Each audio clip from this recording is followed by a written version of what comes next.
কৃপণতা নাকি অপব্যয় কোনটা বলবো সেটা বলতে পারছি না। আপনারা একটু কমেন্টে জানাবেন তো আমি যে কথাগুলো এখন আপনাদের সাথে শেয়ার করব সেটা কি আমার কৃপণতা নাকি অপব্যয়? আমি আসলে বলতে পারছি না। আপনারা একটু কমেন্টে জানিয়ে যাবেন। আমরা সেদিন ঢাকা থেকে গাজীপুর বোর্ডবাজার তারগাছ একটা হোটেলে নাস্তা করেছিলাম। আমরা যেহেতু খুব সকালে ঢাকা থেকে রওনা দিয়েছিলাম, তাই এত সকালে বাসা থেকে নাস্তা করে আসতে পারি নাই। আমি এত সকাল সকাল নাস্তা করতে পারি না। যাই হোক, আমরা যখন নাস্তা করছিলাম তখন মেবি 8টা বাজে। সকাল 8টায় আমরা এই বোর্ডবাজার তারগাছ নাস্তা করে তারপর একটা দোকান থেকে চা খাচ্ছিলাম। চা খাওয়া দাওয়া শেষ করে তারপর এখন আমি আপনাদের সাথে রাস্তাটা শেয়ার করছি। শুক্রবার দিন একদমই সকাল 8টা বাজে, তখন মানুষজন বেশি ছিল না। আর যে কয়জন মানুষ ছিল জীবনের তাগিদে বা শুক্রবার দিন সকাল সকাল কেউ যদি কোথাও ঘুরতে যেয়ে থাকে, তারা ছাড়া আর অফিস আদালত কিংবা স্কুল কলেজ কিছুই ছিল না, যে কারণে রাস্তা কিন্তু একটু ফাঁকাই ছিল। যাই হোক, আমরা সেখান থেকে মানে বোর্ডবাজার তারগাছ থেকে নাস্তা করে চা খেয়ে তারপর যখন গাজীপুর চৌরাস্তা আসলাম, তখন গাড়ির চাকার অবস্থা এমন হয়েছে যে এই চাকা দিয়ে আমরা কিছুতেই গাজীপুর রাজাবাড়ি যেতে পারবো না। এবার বলি, ভিডিওর শুরুতেই আমি যে কথাটা বলেছিলাম অপব্যয় নাকি কৃপণতা, এই কথাটি কেন বললাম?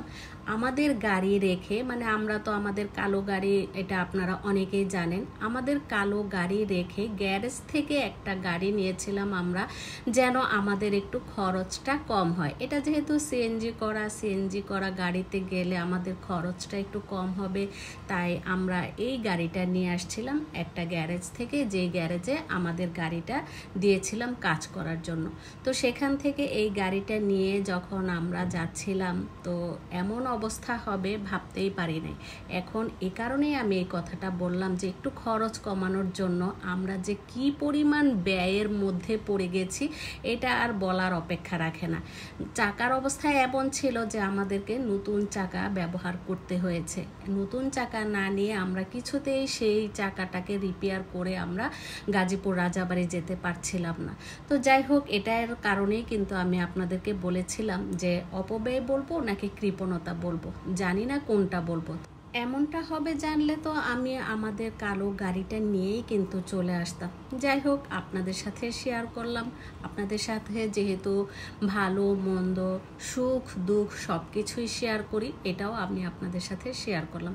যাই হোক, আমরা রাজাবাড়ি যে আমাদের দুপুরের খাবার খেয়ে কাজ সেরে তারপর কিন্তু আমরা আবার রাতে রওনা দিয়েছিলাম ঢাকার উদ্দেশ্যে।